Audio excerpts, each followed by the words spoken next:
So, good day everyone. I am Ellen Feliz S. Bilanghel from FSM 1A, your today's speaker. So, our topic for today is about teen pregnancy. Let me discuss what is the definition of teen pregnancy. Teen pregnancy is defined as a teenage girl within the year of 13 to 19 years old becoming pregnant. Teen pregnancy prevention is important to the health and quality of life for youth. Engaging in sexual risk behavior such as having sex at an early age, having more than one sex partner, and not using condoms or contraceptives can lead to unintended pregnancy, STDs, and HIV infection. So we can call it a teenage pregnancy when a girl became pregnant at the age of 13 years old to 19 years old. Philippines has one of the highest adolescent birth rates among the ASEAN member states. It is really alarming because we all know that there are so many complications that a teenage girl can encounter. So, sinasabi na sa Philippines, isa tayo sa may pinakamadaming mga kabataan ang nabubuntis sa maagang edad. So, kailangan dapat turuan natin or dapat mas palawakin natin yung mga sex education na pinapalaganap ng gobyerno at ibang mga NGOs. The following are the preventive methods to avoid teenage pregnancy. So first, abstinence. It is the fact or practice of restraining oneself from indulging in something. It is a great way to prevent teenage pregnancy because you will not do it if you don't want it at the first place. You can prevent teenage pregnancy by restraining and telling yourself that it is not the right thing to do.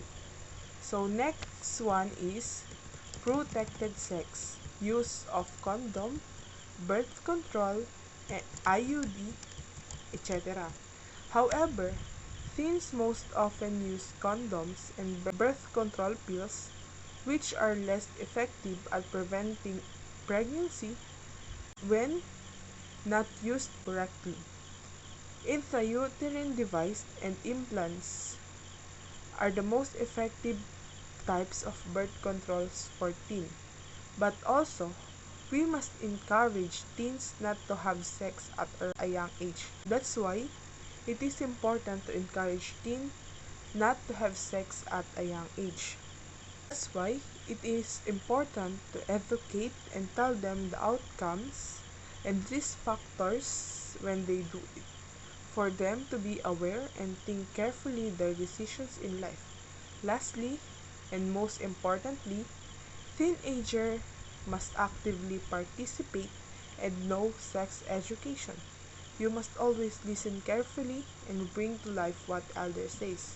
So sabi nga nila, alam ng mga nakakatanda kung ano yung nararapat and ano yung dapat nating gawin. So dapat lagi natin silang sundin at huwag tayong maging sakit sa ulo sa bansa natin. Next, the following are the risk factors. There are so many risk factors at a teenage pregnancy. So, the following are low birth weight, premature birth, pregnancy-induced high blood pressure or preeclampsia, higher rate of infant death. 38% of teen girls who have a child before 18 get a high school diploma by the age of 22.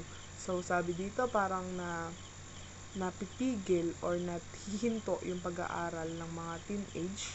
Mga 38% of the 30% of teen girls who have dropped out of high school say pregnancy is a reason. So sabi na 30% daw sa mga nag-drop out na teenage girl is yun ang reason ay ang unwanted or unintended pregnancy or teenage pregnancy. So 67% of teen mothers who move out of their family's houses live below the poverty level.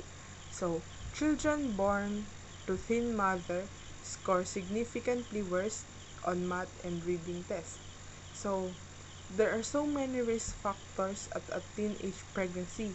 Sometimes these risk factors can cause your life miserable and you can't achieve your dream because of unwanted childbirth. But also, preeclampsia is a big risk factor because it can cause death to someone. Next are the consequences of the mothers and the became mother at a young age. So, children of teen parents suffer higher rates of abuse and neglect. Daughters of teen mothers are more likely to become teen mothers themselves. Average cost of raising a child from birth to age 18 is $242,080. So, ang daming pera nun. So, more likely to drop out of high school.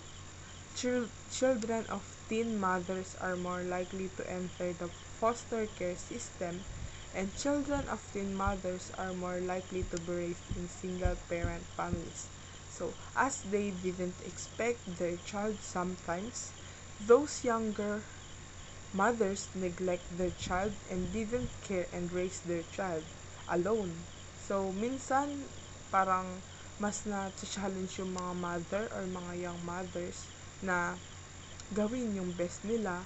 Then, sabi nga dito, $241,080 yung raising a child from birth to age 18. So, ang laking pera nun. So, isipin natin if naging nabuntis ka na hindi mo inaasahan, so, saan mo kukunin yung perang gagamitin mo lalo't hindi ka pa nakapagtapos. So, lagi natin iisipin yon.